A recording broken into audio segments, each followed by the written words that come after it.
Ladies and gentlemen, my name is Aaron Blade, and I'm the editor, creator, and producer of what you're watching right now, Blade Talk. If you are new here, welcome, and you find this presentation helpful and informative, do me a huge favor and hit that like button. Do me an even greater favor and subscribe to my channel. I always appreciate all the support that I am given. So in today's presentation, we're going to continue through the series of Jewish history. If you have not seen the previous two presentations, I encourage you to stop here and go check those out. For the rest of us, let's hit that intro and let's begin.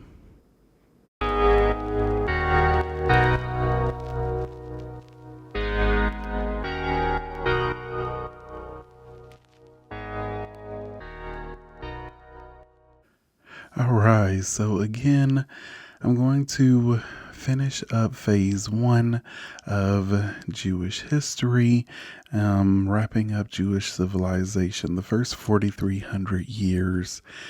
Today's presentation, I'm going to put an emphasis on the temple period as well as the Jewish oral tradition.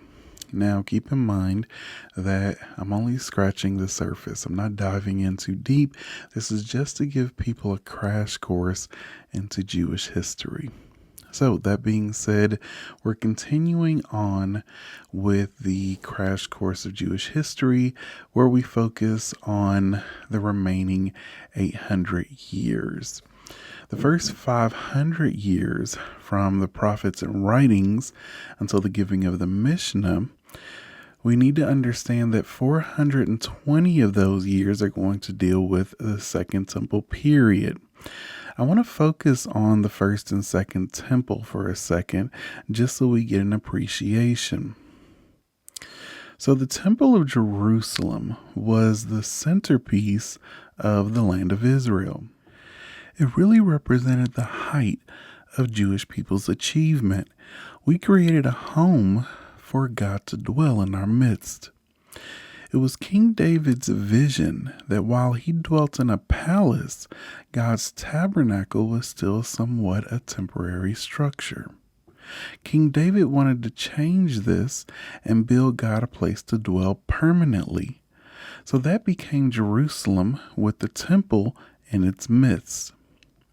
It was built on the exact same spot that Abraham was willing to sacrifice his son, Isaac. It was actually built by King Solomon. As I stated, King David had too much blood on his hands, and God wanted this temple to be a place of peace. The temple was a place of celebration and holiness. The Jews made pilgrimages 3 times a year. The holidays of Passover, Shavuot, and Sukkot, to celebrate in Mass these moments of national transformation. It stood for 410 years, and it was conquered by the Babylonians and destroyed. I actually want to mention something about King Solomon and the temple he built. What's interesting is right after the temple is built, King Solomon prays to God, and he states something that's very interesting. He states, when your people sin and you become angry with them and give them over to their enemies, who take them captive to a faraway land where they are held captive, if they repent and plead with you in the land of their captivity and say, we have sinned, hear their prayer and their pleas and uphold their cause. Forgive them who have sinned against you. It's very interesting. Right after the temple is built, King Solomon prophesies that it will be destroyed and the people will be dispersed. I bring this up because many Christians and Muslims have the mindset that we must accept Jesus or Muhammad. It is the only way now. King Solomon tells us exactly what to do when we sin and we are in foreign lands. Notice that he says when and not if we sin. He knew that one day this beautiful temple would be destroyed and gave the future generations, us, instructions to follow when it did. So if you encounter any Christians or Muslims that say you don't have a temple to bring sacrifices, so you need Jesus or you need Muhammad or whatever prophet they want to bring to you, kindly inform them. No, King Solomon told us exactly what to do. Ask forgiveness and turn back to God. And this is 2 Chronicles chapter 6. And if they say it was just a prayer from King Solomon, then kindly tell them to flip to the next chapter in 2 Chronicles chapter 7. It states that God heard King Solomon's prayer and will hear the plea from heaven and will forgive them and heal their land. King Solomon was indeed the wisest king that the Jewish people ever had. It is well known that King Solomon had 1,005 wives and concubines. The reason for this was that he wanted peace. His father, King David, ruled with force and war. King Solomon ruled with peace and love. He ruled for 40 years, from the time he was 12 years old until he was 52. One of the ways he ushered in peace was to marry many of the surrounding kings' daughters. Because he did this, Israel did not have a conflict or war for the entire 40 years during King Solomon's reign. Now, the Second Temple era went from 352 BCE to 70 CE. Now, initially, the Second Temple was diminished. It was not as grand and beautiful as the first. It also didn't have the same miracles that occurred during the first. During the First Temple period, miracles occurred every day. Fire came down from the heavens, smoke always rose from the altar, and a straight pillar regardless of the wind, and various other miracles. The Second Temple doesn't have the same spiritual power. Another thing to note is that during the Second Temple period, 10 tribes have been lost. During the First Temple period, the 10 northern tribes were conquered by the Assyrians and exiled from the land. So not only is the temple spiritually diminished by the Second Temple period, but the Jewish people as a whole are diminished in number. The next thing to understand is there is no monarchy during the Second Temple period, because for most of this time we're going to be ruled by other nations. Lastly, many Jews are in the diaspora. Most Jews actually stayed behind in Babylon. So we have an unusual situation where part of the nation is living outside the land as a separate entity. You see, usually when people move from one nation to another, they get absorbed by the new nation. Not so with the Jewish people. We were our own little community within Babylon, and we are going to be ruled by other nations. We do not have autonomy within our own land. So the first to rule us are the Persians. They are the ones who conquered the Babylonians. This is also where we get the Purim miracle in 355 BCE.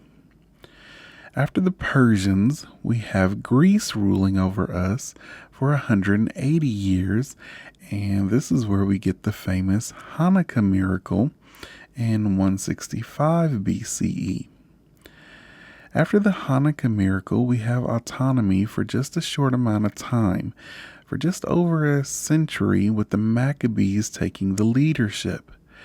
Then finally, we have Rome, which ruled for over a century.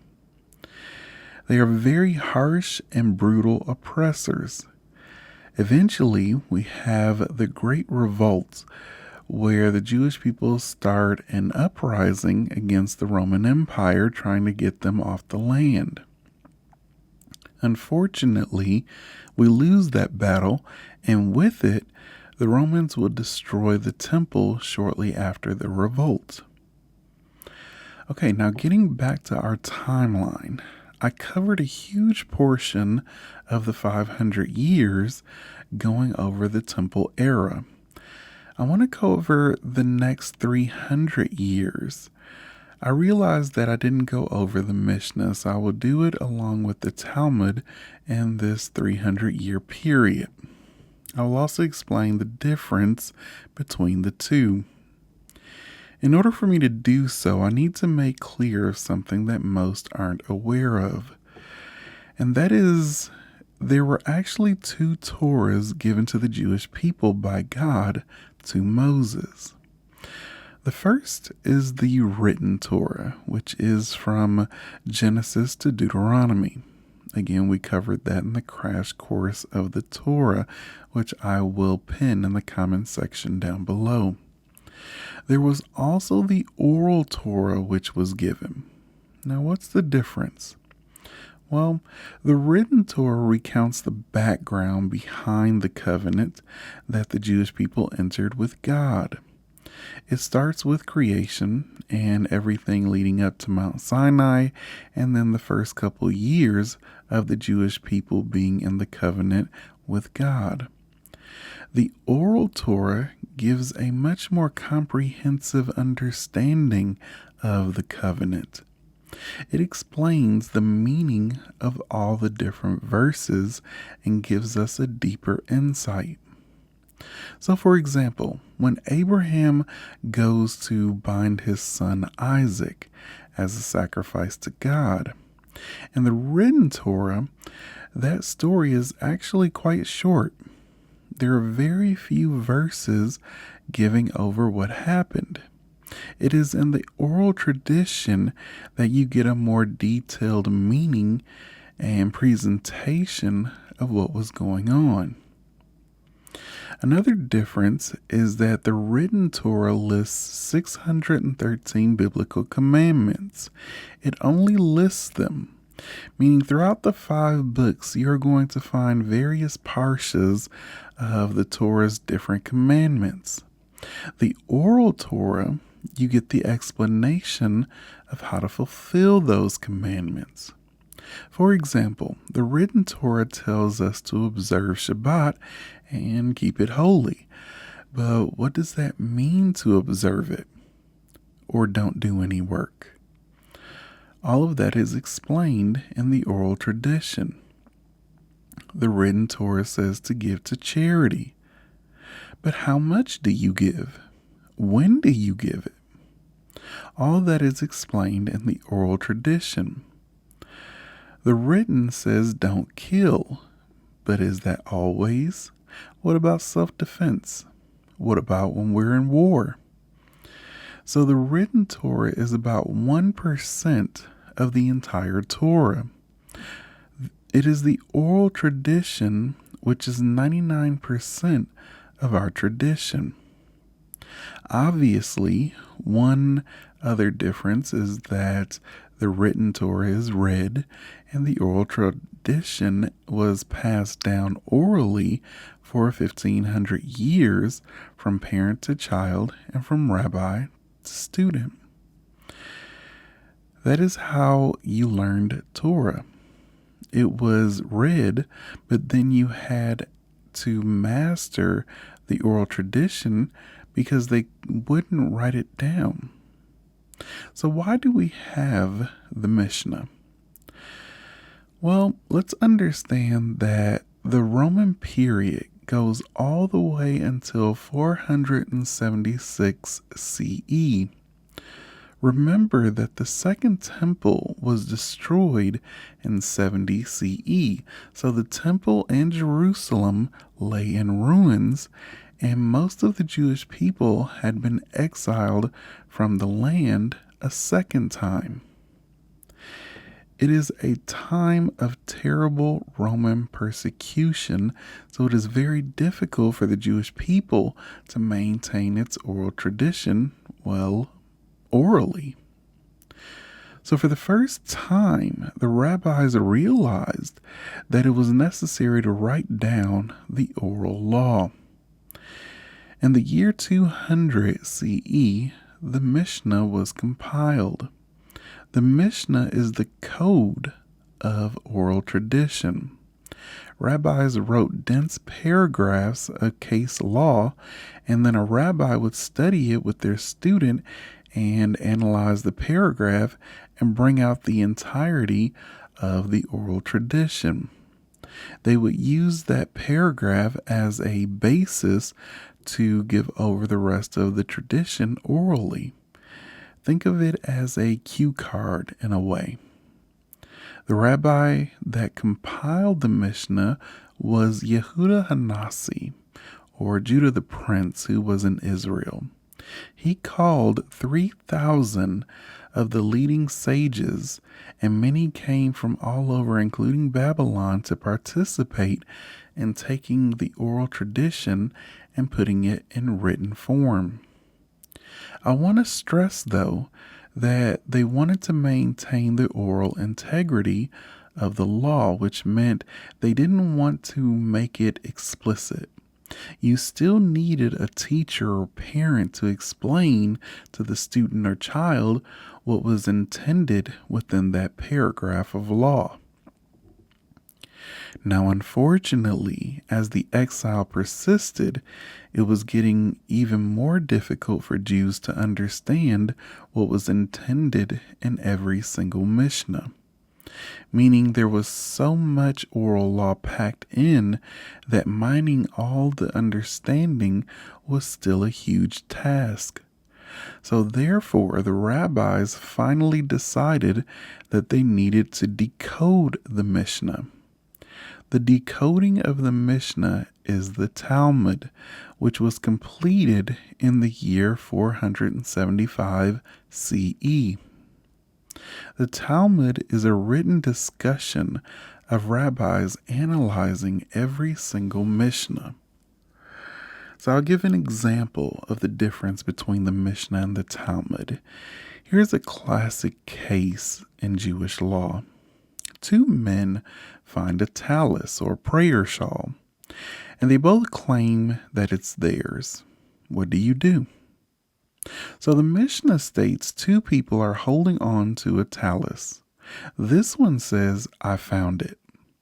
And this one says, I found it. This one says, it's all mine. And this one says, it's all mine. Then this one swears that not less than 1/2 of it is his. And this one swears that not less than 1/2 of it is his. And they split it. This is a case found in Baba Metzia, chapter 1, Mishnah number 1. It seems pretty straightforward, but when you open up the Talmud, you realize there's a lot we need to understand. First, what constitutes finding? Is seeing the object finding, or do you have to pick it up? Secondly, why the repetition? Why say it's all mine after you said I found it? Thirdly, how are they holding on to it? Are they holding on to it at the ends? Would it make a difference if one guy is holding a certain part of it? Also, why swear that not less than 1/2 of it is theirs? If they both think that the whole thing is theirs, why not swear that the whole thing is theirs? To say that not less than 1/2 of it is theirs is a weird way to say it's all theirs. Finally, how do they split it? Do they split it monetarily, with scissors? Those are just some of the questions the Talmud has on the Mishnah, and there are pages and pages of Talmud just on this Mishnah alone. Now, I know that some may be skeptical about the oral tradition. Many non-Jews don't believe in it, so I just want to go over 4 hints in the written Torah itself that proves there's an oral tradition that was passed down. So the first hint is as follows.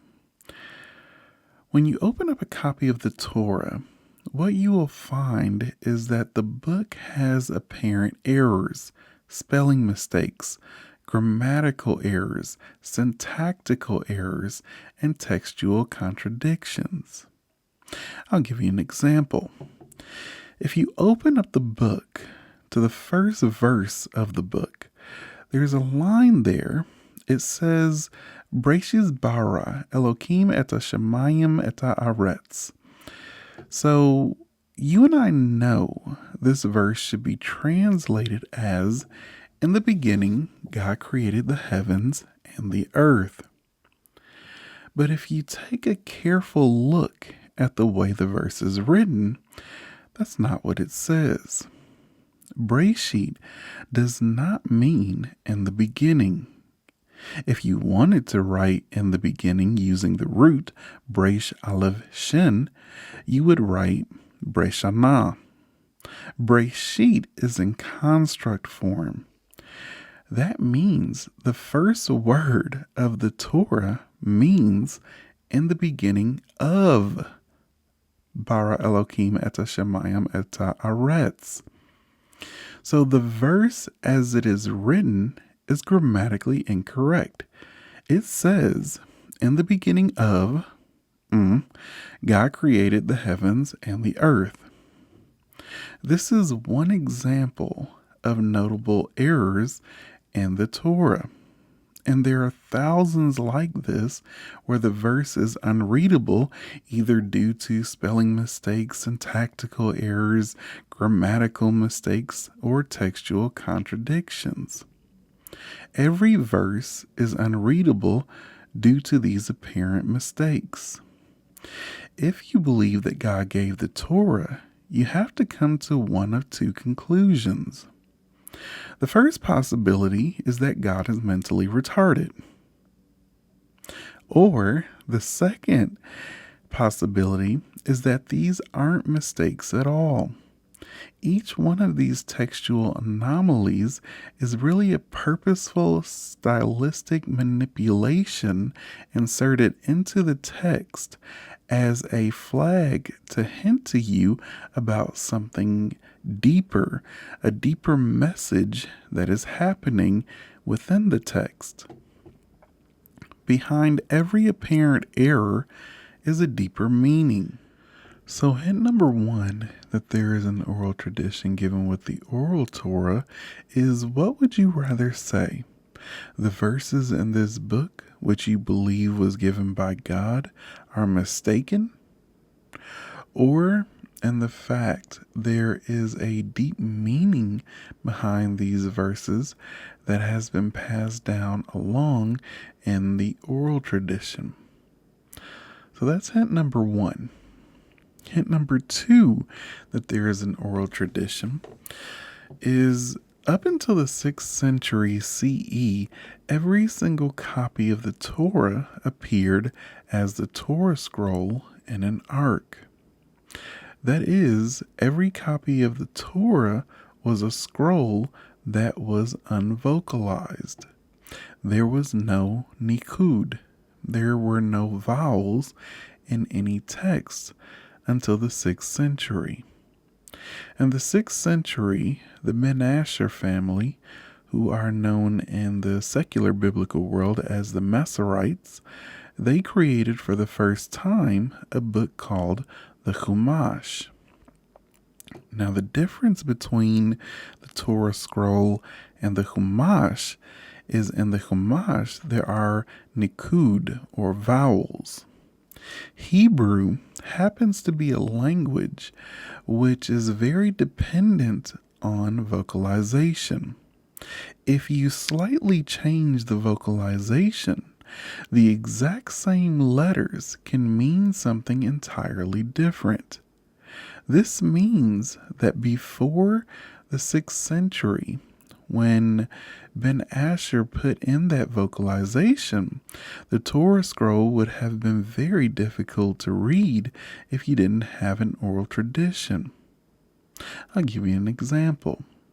There's a verse in the Torah that states, "Do not cook a calf in its mother's what?" I'll give you a hint. It doesn't say milk. It says, "Don't cook a calf in its mother's chet lamed bet." Now, chet lamed bet can be vocalized in one of two ways. Either halav, which means milk, or halev, which means fat. Based on the text of the Torah, there is no way to tell whether you shouldn't cook a calf in its mother's milk or fat. Both could be correct depending on the vocalization. It gets worse. The Torah continues and says, "Don't eat chet lamed bet." Again, it is either halav or halev, depending on the vowels. So did God say that you can never eat dairy products? Or did God say you can't eat forbidden fats? This is an instruction, so God had to mean something.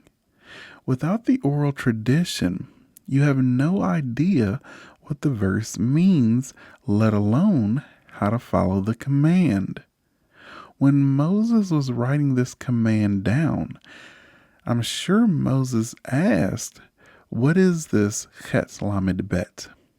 And God had to say, "It's milk," or "It's fat," or "It's meat," or "It's whatever you want it to be." The point is, God had to say something. This is one of dozens of places in the book where if you change the vocalization, the word means something completely different. Therefore, minimally, God had to tell people how to pronounce the words, otherwise there's no way to observe the book. That's hint number 2. Hint number 3, that there is an oral tradition. I'm going to ask you a question, and it's not an easy one to answer.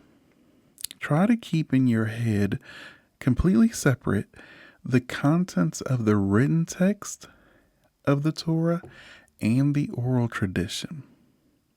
If you don't know the oral tradition, then this will stump you by default. Okay, according to the written text alone, is there a such thing as a convert to Judaism? Yes. It says, "You shall love the ger as you love your fellow Jew." Now, according to the written text alone, which mentions a convert and how to treat them, how do you convert to Judaism? Not a word. Clearly, God believes in conversion, so if someone wants to convert, how do they know if they're Jewish or not?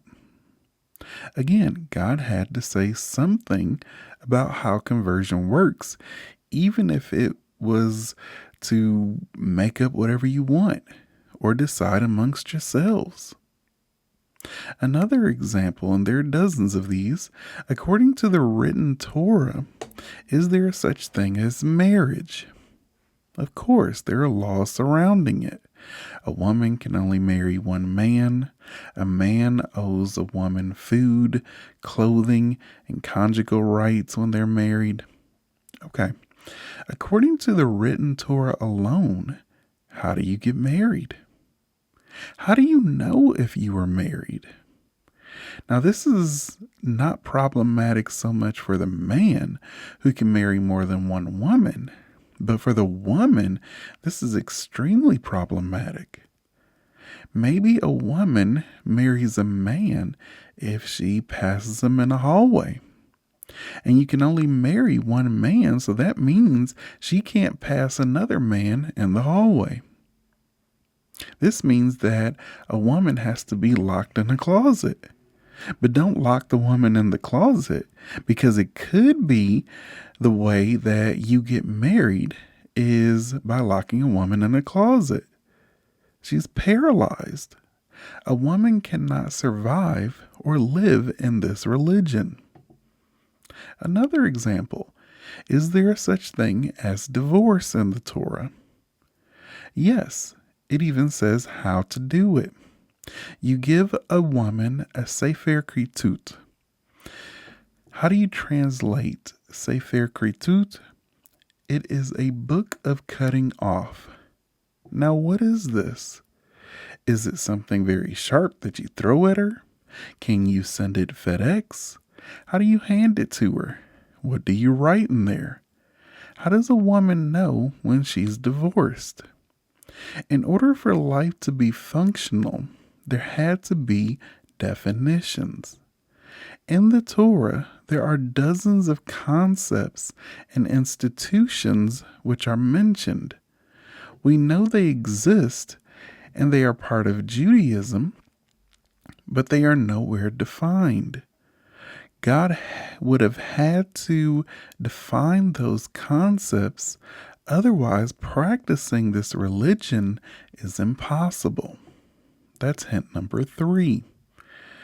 The final hint that there is an oral tradition is that the written Torah, the written text itself, refers repeatedly to the oral tradition. And this pretty much settles the issue. I'll give you an example. When the Torah talks about how to construct the tabernacle, the Torah says when you want to build the ark, build it according to the Tunah I have shown you. Have you ever seen an illustrated Torah scroll? Yeah, me neither. There are no pictures in the Torah scroll, yet the book itself says, construct the ark according to the Tunah I have shown you. Verse after verse, the Torah refers to these pictures that God showed to Moses, which means there must have been something extra textual, something not in the book. Another example, in the Torah, it says, when you want to eat meat, slaughter the animal as I, God, taught you. Where in the Torah does it talk about slaughtering an animal? No place. But the verse says that God taught us how to slaughter an animal or perform shleita. But it's not in the book. Imagine you work in an office setting and you get an email from your supervisor to go over the spreadsheet that's attached as we discussed. You see the spreadsheet, but there is no discussion. There was no explanation of how to go over it. That would be the issue with believing in the Torah without an oral tradition. God says slaughter an animal the way I taught you, but the instructions aren't in the book. That is hint number 4. These 4 hints show that there must have been something more given at Mount Sinai. When you think about it, most written instructions come with oral guidelines. Why can't you just read medical books and become a doctor right after? Why can't you read mathematical books and become a mathematician right after? Why can't you read a book on plumbing and become a certified plumber? In most cases, you need someone to teach you and explain things orally because everyone thinks differently. You need an oral tradition to guide you. Would you let a surgeon operate on you or someone you loved if all they did was read a book on surgery? Or do you want someone that not only read books, but also took a class, exchanged in dialogue where they may have been confused, listened to experienced surgeons, etc., etc.? So now that we have established there is an oral tradition, we have to find out if it is still relevant today and who has it. So first, is it still relevant? Well, according to the written Torah, did God only want the first generation of Jews to follow the Torah, or is there a hint that he may have wanted the second generation to follow it as well? Of course, God wanted the Jews to follow the Torah, and it says repeatedly to teach these commands to your children, to your children's children. This is an eternal covenant, etc., etc. So that settles the relevancy. Now to find out who's got it. So I followed this line of reasoning, and you'll tell me if this is logical or not. Whoever has the oral tradition of the Torah must first accept that God gave the Torah. So that limits the field. What groups believe that God gave the Torah? There are 5 groups according to my studies. These members are all of Baha'i Faith. Baha'i Faith are a break-off group from the Shia Muslims. Every single Sikh. The Sikhs believe that there were a number of books that were given by God. Among them were the Psalms, and they also believe that God gave the Torah to the Jews. The vast majority of Muslims, most Muslims will admit that the Torah was given to the Jews. And I use vast majority because there is a small section of Muslims that don't believe that the Quran came from God and don't believe that God gave the Torah to the Jews. About half of the Christians believe God gave the Torah to the Jews. Again, I use half because there is a number of secularized Christians who don't even believe in the New Testament, so they don't believe that God gave the Torah to the Jews. And of course, there is the Jewish people. Now to find out who has the oral tradition. Use the process of elimination. Walk up to a member of Sikh or Baha'i faith and ask them about the Jewish oral tradition. They will have no clue what you're talking about. It's completely off their radar. So it's clear they don't even know what it is, so they can't have it. Walk up to a Muslim and ask about the Jewish oral tradition, and they will say, yes, we've heard of it. It is a lie made up by rabbis. Now, why will they say that? Because the Muslims accept that Christianity was true, except Jesus wasn't divine. Christianity had to come and deny the Jewish oral tradition because according to that tradition, the Messiah is supposed to get all the Jews to be religious, rebuild the temple, lead the Jews in war, etc., etc., and Jesus did none of these things. Therefore, Christians had to reject the Jewish oral tradition as a lie made up by rabbis, or Christianity can never get off the ground. So since the Muslims accept Christianity with some exceptions, both the Muslims and Christians say there was never a Jewish oral tradition. By the way, if you really want to stump them, provide them with these 4 hints that I've shared with you in this presentation. That leaves the Jews who believe that God gave the Torah and maintain that there is an oral tradition. This wraps up phase one of Jewish civilization. We just covered 4,300 years of Jewish history. Be sure that you are subscribed and your notifications are turned on so you get notified when I drop the next presentation when we go into phase two of Jewish history, the Middle Ages, and we learn about amazing, fantastic scholars and rabbis. So, if you found this presentation helpful and informative, do me a huge favor and hit that like button. Do me an even greater favor and subscribe to my channel. I always appreciate all the support that I am given. Thank you all so much for tuning in to Blade Talk. Be good to yourselves, be good to others, and until the next presentation, you all take care.